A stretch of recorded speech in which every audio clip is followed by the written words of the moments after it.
Untuk mengejar capaian vaksinasi COVID-19 sesuai dengan anjuran pemerintah, Polres Aceh Tenggara jemput bola vaksinasi ke tempat wisata Pantai Goyang di Kecamatan Darul Hasanah agar tercapainya 100% warga yang akan tervaksinasi. Polres Aceh Tenggara bekerjasama dengan pemerintah daerah melakukan jemput bola vaksinasi kepada warga di tempat wisata Pantai Goyang Kecamatan Darul Hasanah dalam rangka percepatan vaksinasi massal mencapai 100%. Saat ini warga Aceh Tenggara yang telah menjalani vaksinasi sudah berjumlah 82% capaian vaksinasi COVID-19 di Aceh Tenggara.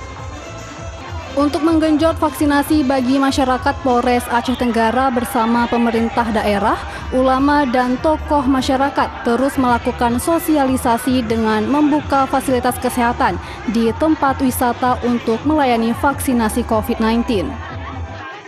Seperti di tempat wisata Pantai Goyang Kecamatan Darul Hasanah, Kabupaten Aceh Tenggara, sedikitnya 200 orang warga Kecamatan Darul Hasanah sudah menerima vaksin jenis Sinovac dan Moderna untuk tahap pertama dan kedua.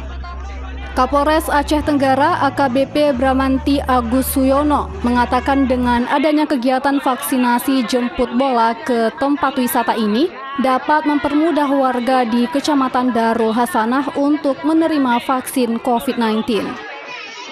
Bramanti juga mengatakan bagi warga yang sudah menerima suntikan vaksin COVID-19, mereka langsung menerima sertifikat vaksin COVID-19 dan bantuan sembako untuk dibawa pulang. Kami dari Polres Aceh Tenggara kerjasama dengan pemerintah Kabupaten Aceh Tenggara dan juga Kecamatan Darul Hasanah melaksanakan kegiatan vaksinasi massal di tempat wisata. Karena ini kita juga melaksanakan kegiatan jemput bola ke tempat-tempat wisata yang memang dikunjungi oleh masyarakat. Di sini kami melakukan kegiatan ini dalam rangka mempercepat pelaksanaan vaksinasi massal di Aceh Tenggara. Di mana saat ini dari Kabupaten Aceh Tenggara, Medi Arjuna, iNews melaporkan.